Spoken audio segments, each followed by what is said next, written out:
Hello বন্ধুরা, মৈনাক চলে এলাম নতুন একটা ভিডিওতে। আজকের এই ভিডিওতে স্যান্ডি সাহা সায়ককে নিয়ে যে বক্তব্যগুলো রেখেছে সেগুলো নিয়ে কথা বলবো। তাছাড়া এই যে ব্যাপারটা সায়কের এগেনস্টে সবাই চলে যাচ্ছে, এটার কারণ কি সেটা নিয়েও আজকের এই ভিডিওতে আলোচনা করব। তাই সবার ফার্স্টে তোমাদেরকে অনুরোধ করব, চ্যানেলে প্রথমবার হয়ে থাকলে চ্যানেলটাকে সাবস্ক্রাইব করে রেখো। তোমাদের যদি ভিডিওটা ভালো লাগে ভিডিওতে একটা লাইক করো, কমেন্ট করো। প্রথমেই যেটা বলবো সেটা হচ্ছে, দেখো, এই টপিকটা এক্সপ্লোর করার আমার আর ইচ্ছে ছিল না, কারণ আমি প্রায় দু একদিন ধরে আমি দেখছি সোশ্যাল মিডিয়া নিয়ে এটা নিয়ে প্রচুর কথা হচ্ছে। কিন্তু আমি যে ব্যাপারটা দেখলাম আজকে, স্যান্ডিসার পুরো বক্তব্যটা ভালো করে শুনলাম এবং মনে হলো না, এটা নিয়ে মুখ খোলা আমার দরকার, তাই জন্য আমি ভিডিওটা করছি। না তো প্রথমে আমার ভিডিও বানানোর এই টপিকে খুব একটা ইচ্ছে ছিল না। সেটা কি? সেটা হচ্ছে স্যান্ডি সাহাকে যৌন হেনস্থা করেছে হচ্ছে সায়ক।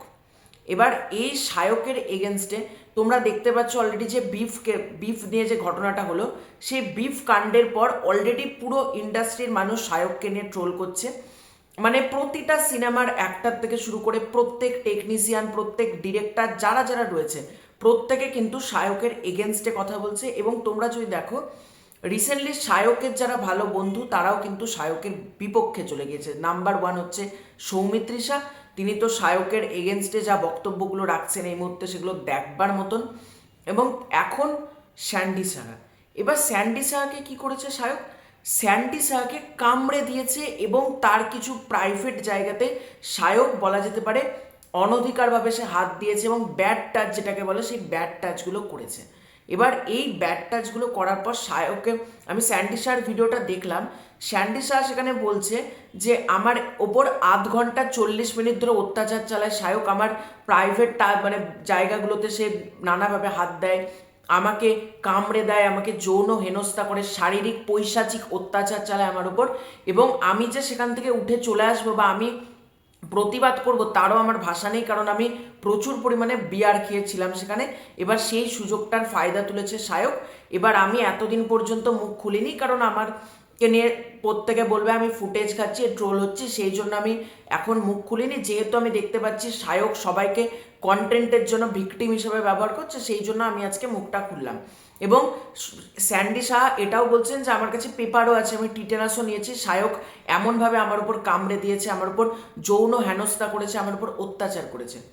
দেখো, এখানে আমি যেটা বলবো সব থেকে বড় কথা যেটা হচ্ছে সায়ক। সায়ক এই নামটা এখন সোশ্যাল মিডিয়াতে ভাইরাল। মানে সায়কের যারা ব্লগ দেখে না, সায়ককে যারা চেনে না, তারাও পর্যন্ত সায়কের নামটা এগোচ্ছে। এবার স্যান্ডি শাহ কি ফুটেজ খাওয়ার জন্য করছে? আমার বিশ্বাস হচ্ছে না। কারণ স্যান্ডি শাহ নিজেই বলছে আমি এতটা জোর দিয়ে কেন বলবো একটা সেন্সিটিভ টপিক নিয়ে। অবশ্যই তাই, স্যান্ডি শাহ কেন এটা বলবে? কিন্তু এখানে প্রপারলি সায়কের যেরকম দোষ রয়েছে, স্যান্ডি শাহারও দোষ রয়েছে। সায়কের যারা বন্ধু বান্ধব তারা তখন প্রতিবাদ করেনি কেন? যখন দেখতে পাচ্ছে সায়ক কন্টেন্টের জন্য যতটা পারছে নিচে নেমে যাচ্ছে, সায়ক যা নাই তাই করছে, তাহলে তখন কেন প্রতিবাদটা হয়নি? প্রতিবাদটা আজকে কেন? আজকে সবাই সায়কের এগেনস্টে বলে যেদিকে নৌকার হাওয়া দিচ্ছে সেদিকে আমরা যাচ্ছি। কিন্তু তখন যারা সায়কের ভিডিও দেখতো তখন কেন ভিডিও করে স্যান্ডি শাহ বলেনি? স্যান্ডি শাহ আজকেও ট্রোল হচ্ছে, আজকেও অনেকে কমেন্ট করছে তুমি ফুটেজ খাওয়ার জন্য বলছো। আজ থেকে 10 বছর 5 বছর আগে হলেও সেই একই জিনিসই হতো। সুতরাং সে তখন তো তাকে মুখ খুলতে হতো। আর স্যান্ডি শাহ, আজকে দেখো স্যান্ডি শাহার যে জেন্ডার থেকে বিলং করে, এই জেন্ডারকে আমি প্রচণ্ড রেসপেক্ট করি, আমি প্রতিটা কমিউনিটির মানুষকে রেসপেক্ট করি। কারণ দেখো, আমি কোনো কমিউনিটি বা কোনো যদি থার্ড জেন্ডার হয়, মানে মেয়ে ছেলের মিক্সিং যেটাকে আমরা বলি, সেই রকম মানুষও যদি হয়, কেন রেসপেক্ট করবো না? তাদেরকে যদি আজকে রেসপেক্ট না করি, তাহলে তো সুজয় প্রসাদ বাবু তাকেও আজকে অপমান করা, ঋতুপর্ণ ঘোষ তাকেও অপমান করা। সুতরাং ছেলে মেয়ে, তার সত্তা, তার চিন্তাভাবনা নিয়ে আমি মুখ খোলার কেউ না। বা আজকে সমাজে যারা এটাকে নিয়ে মজা করে, যে স্যান্ডি শাহ এগেনস্টে যারা হাসাহাসি করছে বা এই কমিউনিটিটাকে নিয়ে যারা একটা খিল্লি বানাচ্ছে, তাদের বেসিক্যালি শিক্ষার কোনো মানে শিক্ষা নেই তাদের, একটা কথায়। কারণ যে কমিউনিটি, কোনো কমিউনিটি আজকে মানে ছেলেদের হতে পারে, মেয়েদের হতে পারে বা থার্ড জেন্ডার হতে পারে, কোনো কমিউনিটি নিয়ে মজা করা কখনোই উচিত না। এটা কোনো জাত, কোনো ধর্ম, কোনো বর্ণ, কোনো লিঙ্গ বা কোনো জেন্ডার, কোনো কিছু নেই কিন্তু মজা করা বা খিল্লি করা কখনোই উচিত না। তারাও কিন্তু মানুষ, ঠিক আছে? তাই এই ব্যাপারটা আমি এখানে বলতে চাই, কেউ দয়া করে প্লিজ মজা করে পশু প্রবৃত্তিটা নিয়ে আসবেন না। এবার সায়ক যে ট্রোল হচ্ছে সেটার পিছনে সায়কেরও কিন্তু মানে দায় রয়েছে, না তো প্রত্যেকে কেন সায়কের বিরুদ্ধে যাবে? আজকে স্যান্ডি শাহ থেকে শুরু করে সৌমিত্রী শাহ প্রত্যেকে কেন সায়ককে নিয়ে মুখ খুলবে? আর এই যে বিফ কন্ট্রোভার্সি যেটা হলো, সেটা তো সম্পূর্ণ সায়ক কোনো একটা পলিটিক্যাল পার্টি থেকে টাকা খেয়েছে এবং কন্টেন্টের জন্য সে করেছে, এটা স্পষ্ট হয়ে গিয়েছে। এবার সব থেকে বড় কথা, স্যান্ডি সাহাও কিন্তু এই কমিউনিটি, যে কমিউনিটি থেকে স্যান্ডি শাহ বিলং করছে, সেটাকে কিন্তু রেসপেক্ট করতে জানে না। তোমরা স্যান্ডি শাহর যদি ভ্লগ দেখো, সে ডাব, সে গামছা, কলা পাতা জড়িয়ে ভ্লগ করছে। এগুলো কেন? এই কমিউনিটির মানুষকে নিয়ে তুমি কেন খিল্লি করছো? আর এই কমিউনিটিটাকে মজার পাত্র বানিয়েছে স্যান্ডি শাহ। এই যে স্যান্ডি শাহর উচিত না, কিন্তু স্যান্ডি শাহ ব্লগ করছে, কমেডি করছে, সব ঠিক আছে, কিন্তু তাকেও একটা বর্ডার পর্যন্ত কিন্তু ঠিক রাখা উচিত। সে বর্ডার পেরিয়ে গিয়ে এমন কিছু জিনিসপত্র বা এমন কিছু কার্যকলাপ করছে যেটা কিন্তু কখনোই ঠিক না। আর স্যান্ডি শাহ যেটাকে বলছে, স্যান্ডি শাহ তো তখনই উচিত ছিল প্রতিবাদ করা। এটা কাইন্ড অফ একটা টর্চার, এটা একটা আমরা বলতে পারি এটা যৌন হেনস্থা তাকে যখন করা হচ্ছে, সে কেন তখন মুখ খোলেনি? সে বলছে আমি তখন ভেবেছি মজা করে আমি অ্যালাউ করেছি। এটাই তো দোষ। বন্ধু হোক আর যা মানে স্যান্ডি শাহ, আমি পুরো ভিডিওটাই দেখলাম, স্যান্ডি শাহ যেখানে বলছে আমি বন্ধু হিসেবে তাকে ক্ষমাও করে দিয়েছি, কিন্তু সে বন্ধু হিসেবে আমার সাথে যে যে কাজ করেছে সেগুলো আমি কখনোই মানে ভুলতে পারবো না, আমাকে এখনো হন্ট করে বেড়ায়। কিন্তু হন্ট যদি করেই বেড়াতো, তুমি এতদিন পর্যন্ত কেন একটা এফআইআর করোনি? তোমার সাথে যে ছেলেটা সৌভিক বলে নিয়ে এসছো, তোমার উচিত ছিল না সেই অবস্থাতে এই ফটোগুলো যে তোমাকে কামড়ানোর দাগ, এইগুলো নিয়ে সায়কের এগেনস্ট একটা এফআইআর করা? তোমার কি উচিত ছিল না? তুমি আজকে কেন বলছো? আজকে বলে কি হবে? আজকে তো লোকে বলবেই তুমি ফুটেজ খাচ্ছ।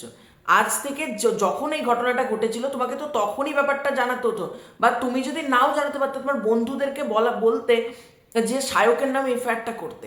কেন হয়নি তখন? সায়কের এগেনস্টে কেন তখন মামলা হয়নি? আজকে এতদিন বাদ কেন মুখ খুলে? এতদিন বাদ মুখ খুলে কি হবে? সৌমিত্রী শাহর ক্ষেত্রে আমি সেম কথাই বলবো, তখন কেন তোমরা মুখ খোলনি? আগে মুখটা খুলতে না, তাহলে এই যে ব্যক্তিটি যিনি অলিপাবের কাজ করছে তার চাকরিটা যেত না, তাকে পুলিশ গ্রেপ্তার করতো না। সুতরাং তোমাদেরকে অনেক আগেই মুখটা খোলা উচিত ছিল। এখন পালের হাওয়া যেদিকে বইছে তোমরা সেদিকেই পুরো ব্যাপারটা বলছো। এবার কে ঠিক, কে সত্যি, কে মিথ্যা আমি তো জানি না। এবার স্যান্ডি শাহরটাই যদি আমি একতরফা শুনছি, যদি ভাবি এটাই সত্যি, সায়ক যদি এই পার্টিকুলার এলিমেন্টটাই তার সাথে করে থাকে, তাহলে কেন তখন প্রতিবাদ হয়নি? আর স্যান্ডি শাহরও উচিত ব্লগের মধ্যে মার্জিত কিছু দেখানো। বর্ডার ক্রস করে সে যে কমিউনিটি থেকে বিলং করছে, সেই কমিউনিটিটাকে একটা হাসির খোরাক বানিয়ে দেওয়া, এটাও কিন্তু উচিত না। সুতরাং দোষ দুজনেই রয়েছে, স্যান্ডি শাহারও দোষ রয়েছে। স্যান্ডি শাহ আজকে আমি বলবো না সে ফুটেজ খাওয়ার জন্য এটা করছে, কিন্তু সে তো ব্লগের আশায়, সে কিছু পয়সার আশাতে তো এতদিন পর্যন্ত তার উপর হওয়া অত্যাচার, যদি অত্যাচারটা সত্যি হয়ে থাকে তো, আমি আবার বলছি, যদি অত্যাচারটা সত্যি হয়ে থাকে তো, তাহলে কেন তখন মুখ খোলা হয়নি? এবং তার উচিত ছিল তখনই প্রতিবাদ করা। আজকে সায়কের এগেনস্টে যখন সবাই, তখন মুখটা খুলছে। আর রাহুল ব্যানার্জি যে বক্তব্যটা রেখেছেন যে এই কমিউনিটি, অর্থাৎ সেটা হতে পারে ঋতুপর্ণ ঘোষ বা সুজয় প্রসাদ বাবু, এদেরকে অপমান করা, তাই এই কমিউনিটিটাকে কখনো আমি অসম্মান করব না। আমি এই কমিউনিটিটাকে রেসপেক্ট করি ভীষণ। সেটা মানে বললামই তো, জাতি, ধর্ম, বর্ণ, লিঙ্গ যাই হোক না কেন, আমার কাছে কোনো ভেদাভেদ নেই। আমি প্রত্যেককেই রেসপেক্ট করতে প্রচণ্ড ভালোবাসি এবং করব। সুতরাং স্যান্ডি শাহারও আমি এটা বলছি, উচিত ছিল যে তার তরফ থেকে একটা প্রতিবাদ করা বা এমন কিছু একটা স্টেটমেন্ট রাখা। সে বললাম আর ক্ষমা করে দিলাম, এটা বলে তো ভবিষ্যতে আবার তো সায়ক এরকম একই ঘটনা তো আর 10 জনের সাথেও করতে পারে, তার তো কোনো গ্যারেন্টি নেই যে আর সে করবে না। সুতরাং আমি একটা কথাই বলবো, আজকে সায়ক যদি এটা করে থাকে, সায়কের এগেনস্টে অবশ্যই উচিত স্যান্ডি শাহর একটা এফআইআর করা, এখন হলেও করা, এবং এই যে ভিডিওটা, এই ভিডিওটা পুলিশের কাছে পৌঁছানো এবং বলা, স্যান্ডি শাহর ভিডিওটার কথা আমি বলছি, এবং সায়ককে তখন গ্রেপ্তার করা হোক।